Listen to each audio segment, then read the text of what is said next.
Hey, yo, what it did, y'all? Let's get right into it. Today, it's a beautiful day. The Path of Exile 2 Early Access announcement stream is finally concluded after a ton of content built in the announcement stream itself and the Q&A that followed after. This video is going to be talking about just the stuff from the announcement video because there was so much that happened, like well over 3 hours of content to digest and really go through it. Even this is not going to do it all justice. I strongly recommend finding the time to go watch some of this stuff yourself when you get the time. But I'm going to bring to you guys 10 things that I think are super exciting about the upcoming PoE 2, especially because I was going into this with like a little bit of cautious optimism as a PoE 1 lover who just wanted to make sure that I wasn't watching my favorite franchise torpedo. And I came out of this very quickly going, oh my God, GGG. You are back. The GGG that I knew was still in there has returned to us. It just took a while. So, before we get into it, the deal, like, comment, subscribe, all that good stuff to boost the video, get it out to the people. Let's get into it. Number one is something that I didn't actually expect to be a part of this, which is cinematics. They showed off a trailer as well as like an opening cutscene for the game. And I just thought that the cinematic quality was gorgeous. Like the art, very well done. The fact that like the mood and the setting were really well put together in those scenes. I really hope that that's something that they keep doing because I can tell that they've gotten better at it over the years. And I would love to see that continue going forward as like a method of, bolstering the storytelling when the mood deems it right. Kind of like how Diablo 4 does it, right? Like we rag on Diablo 4 for a lot of things, but god damn can they tell a story, and the cinematics are definitely a large part of that. And I think if GG can figure out how to work those into some of the stories that they are telling, it's going to be phenomenal. So get yourself ready to be blown away by the storytelling and world and setting and all that good stuff. Number 2 on this list, Monk. Look, I know you might be excited about other classes, but this is my list. I'm here for Monk. I love Monk classes. It's my favorite archetype of classes, period. And I love this one even more so than I love other monks, because while monks are cool and fast and nimble and nice and cool, quick melee, and there's like the elemental stuff that they've got going on, and quarter staves are sick weapon types for them to be using, that's not the actual reason it's so high up on my list. It's so high up on my list because of Acolyte of Chayula, which is an ascendancy that they announced that was going to be coming with the early access for Monk that plays into the idea of a monk being an acolyte of darkness rather than light. We finally have something other than a Shahan monk in a video game, because almost every other interpretation of monk that I have seen or can really find in video gaming especially is always now that is holy and that is good doing.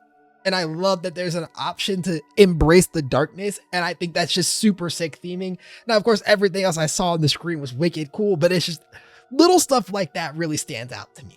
Now, on that note, number 3 is actually classes and ascendancies as a whole. I have to shout out Monk, especially because that's my baby. Okay, look, I'm already calling it now. I could be blatantly wrong. I don't care. Monk is my baby. But classes and ascendancies as a whole are looking really good.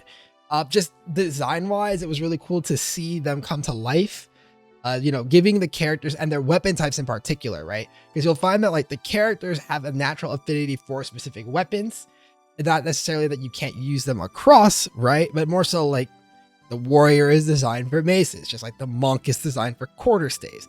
The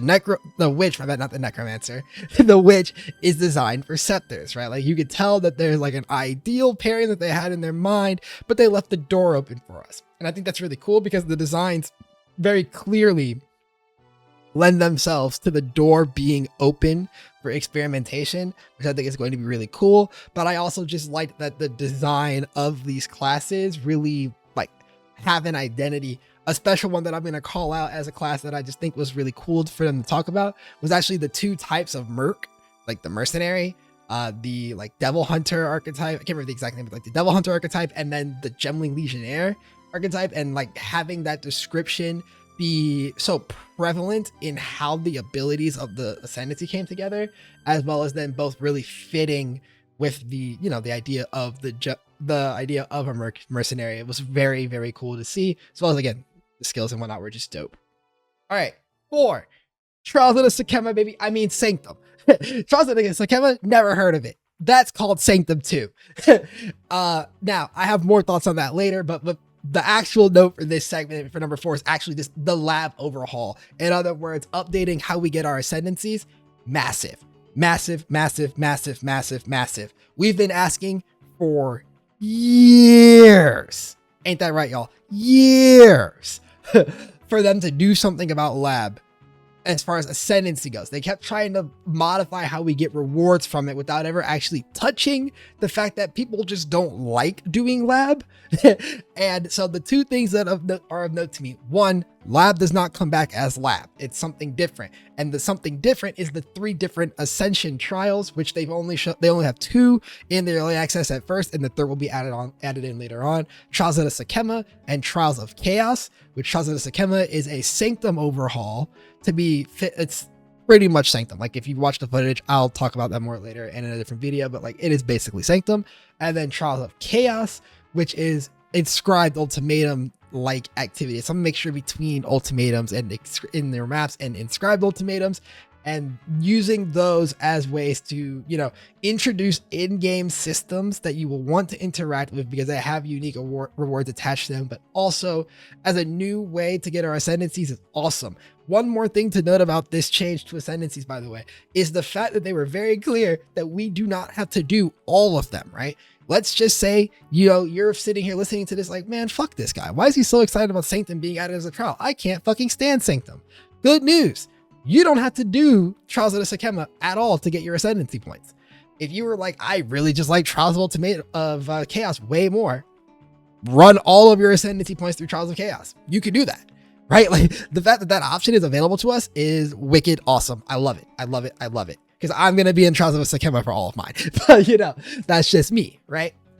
Now, number 5, game pacing looks so much better. The combat and pacing just looks a lot better now that we're not being shown technical showcase footage, for lack of better wording, right? If you think about like what we got at XLCon and whatnot, it's always been them just showing off the tech work that they've done on the game, the rigging, the updated visuals, all that stuff is more so what we've been getting.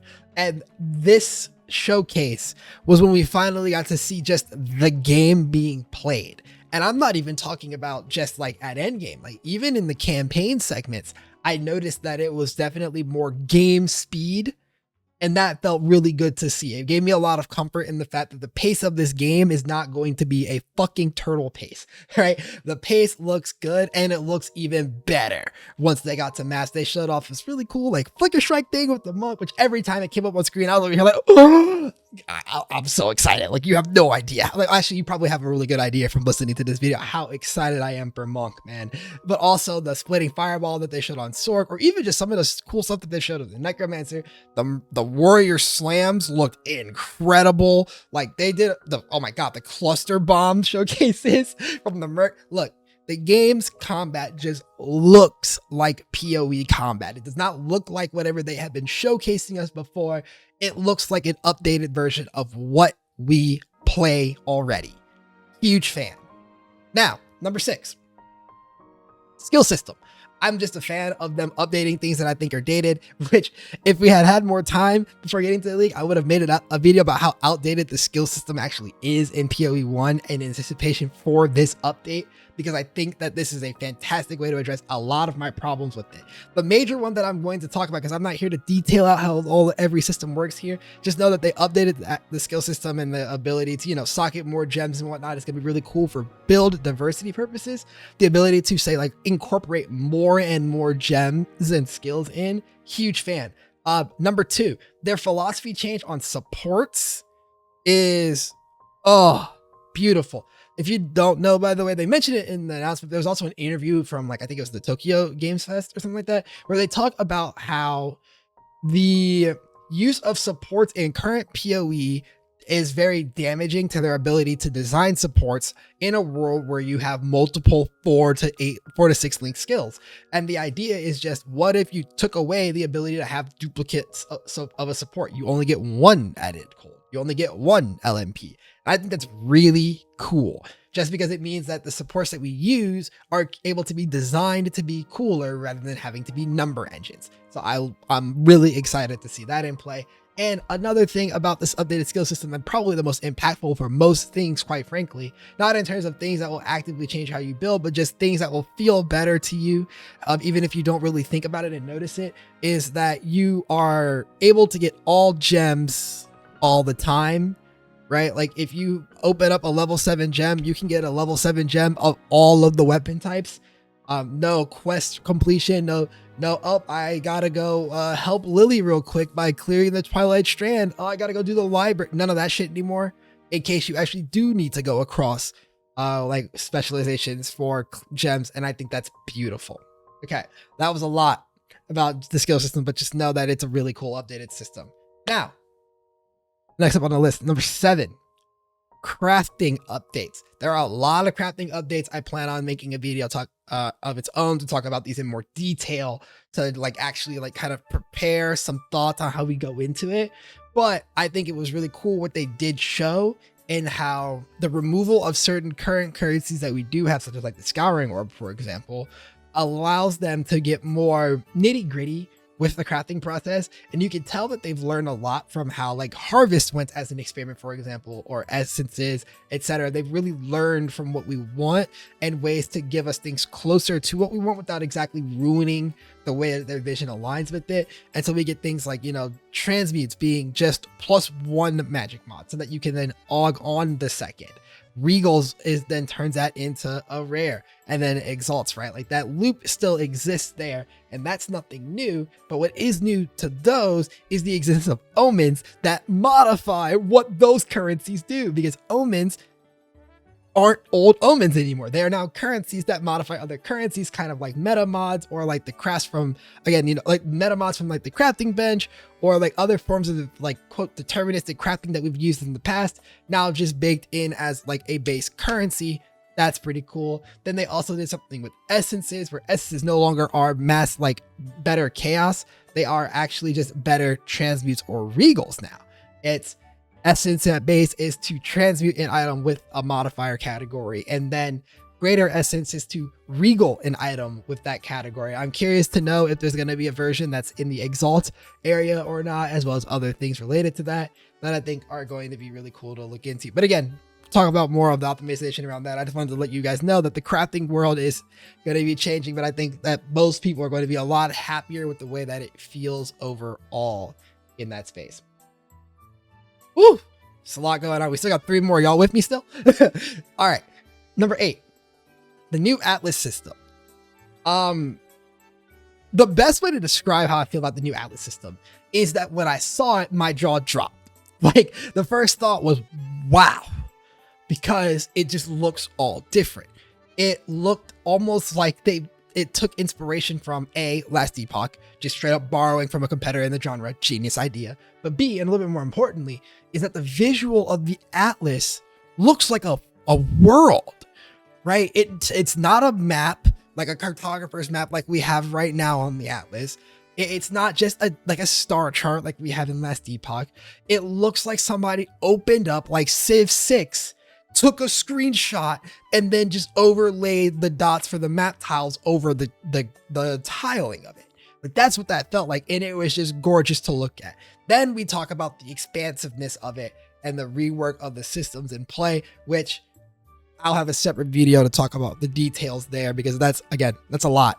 But I can tell you that it does just look really cool. The new ideas that they have in play for, you know, the returns of things that remind us a lot of sextants if you play back then. They're now called tablets.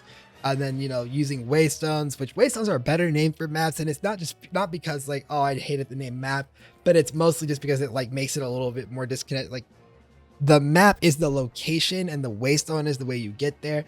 Little stuff like that really matters to me, as well as the, you know, new system for getting mechanics in maps and interacting with them. The fact that bosses are not in every map, so that like the bosses that you do face in a map are going to be beefier and mean more, but they're also a thing that you get an indication of before you go there.